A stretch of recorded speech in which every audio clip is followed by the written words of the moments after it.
सण समारंभ म्हटलं की घराघरामध्ये पाहुणे येतात, मग त्यावेळेस आयत्या वेळेस पटकन काय मेन्यू ठरवायचा आणि पोटभरीचा आणि त्याचबरोबर सगळ्यांना आवडणारा पदार्थ कोणता करायचा असा प्रश्न पडतो। सणाची स्वयंपाक होईपर्यंत तोपर्यंत काहीतरी खायला हवंच असते, लहानांपासून मोठ्यांपर्यंत।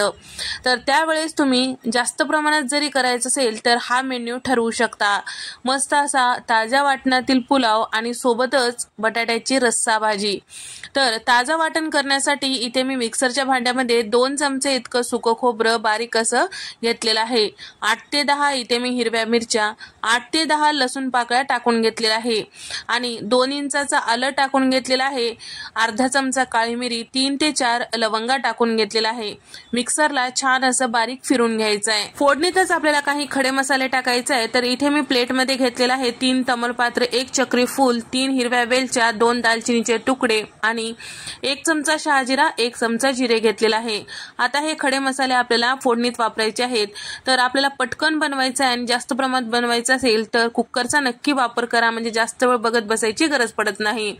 तर इथे मी कुकरमध्ये साधारण 5 चमचे तेल, 2 चमचे तूप, खडे मसाले टाकून परतून घेतलेला आहे। त्याचबरोबर 2 मध्यम आकाराची उभ्या फोडी चिरून घेतलेला कांदा यामध्ये टाकून परतून घ्यायचा आहे आणि 1 मोठ्या आकाराचा टोमॅटो त्याच्या उभ्या फोडी चिरून ते सुद्धा यामध्ये टाकून घेतलेला आहे।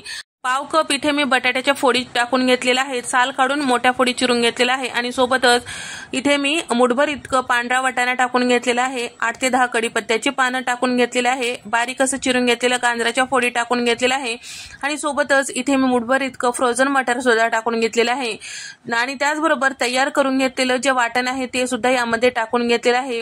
8 ते 10 काजूच्या पाकळ्या टाकून घेतलेल्या आहे। आता हे सगळं छान असं परतून घ्यायचं 1 मिनिट। तर या पद्धतीने परतून घेऊन 1 मिनिट झाकून ठेवायचं, भाज्या छान वाफतील। तर इथे मी पुलाव करण्यासाठी 2.5 कप तांदूळ घेतलेला आहे। कोलम तांदूळ इथे मी घेतलेला आहे, जो कोणता तुम्ही तांदूळ वापरता ते घेऊ शकता। बासमती तुकडा, बासमती तांदूळ सुद्धा तुम्ही घेऊ शकता। छान स्वच्छ 2 ते 3 पाण्याने धुवून घ्यायचं 1 मिनिटामध्ये। ताज्या वाटणामध्ये आपले सगळ्या भाज्या छान वाफल्या गेलेल्या आहे। स्वच्छ धुवून घेतलेले तांदूळ यामध्ये टाकायचं आहे आणि सोबतच यामध्ये थोडीशी कोथिंबीर बारीक चिरलेली टाकलेली आहे। 1 चमचा धने पावडर टाकलेला आहे आणि 1 चमचा इथे मी टाकलेला आहे गरम मसाला, अर्धा चमचा यामध्ये टाकलेले भाजलेल्या जिरेची पूड, चवीपुरतं मीठ। आता हे सगळं छान व्यवस्थित मिक्स करायचं, पावडर मसाले व्यवस्थित मिक्स करून घ्यायचं आणि सोबतच 1 मिनिट झाकून ठेवायचं, म्हणजे तांदळामध्ये सगळ्या फ्लेवर व्यवस्थित मिक्स होतात। सोबतच इथे मी साधारण चमचाभर तर या पुलावची दुप्पट चव होण्यासाठी इथे मी 5 रुपयाचा जो मॅगी मसाल्याचा पाऊच येतो ते टाकून घेतलेला आहे। ते सगळं छान व्यवस्थित मिक्स केलेलं आहे। तर 2.5 कप तांदळासाठी इथे मी साधारण 5 कप पाणी टाकून घेतलेलं आहे। तर या ठिकाणी आता हे सगळं छान असं मिक्स करून घ्यायचं आहे आणि वरतून साधारण 2 ते 3 चमचे तूप टाकून घ्यायचं आहे आणि झाकण लावायचं आहे आणि गॅसचा फ्लेम कमी करून 3 शिट्ट्या काढून घ्यायचं आहे। तर या ठिकाणी आता कढईमध्ये बटाट्याची भाजी करण्यासाठी 3 चमचे तेल, अर्धा चमचा मोहरी, अर्धा चमचा जिरं आणि कढीपत्त्याची बारीक चिरलेली पानं, कोथिंबीर टाकून घेतलेलं आहे आणि सोबतच 2 मध्यम आकाराच्या बटाट्याच्या फोडी साल काढून ते यामध्ये परतून घेतलेलं आहे आणि सोबतच 1 मध्यम आकाराचा टोमॅटो ते सुद्धा यामध्ये सोबतच परतून घेत आहे आणि त्याचबरोबर अर्धा चमचा हळद आणि तसेच 1 चमचा लाल मिरची पावडर, अर्धा चमचा धने पावडर, अर्धा चमचा गरम मसाला यामध्ये टाकून घेतलेला आहे, अर्धा चमचा भाजलेल्या जिऱ्याची पूड, चवीपुरतं मीठ टाकलेलं आहे।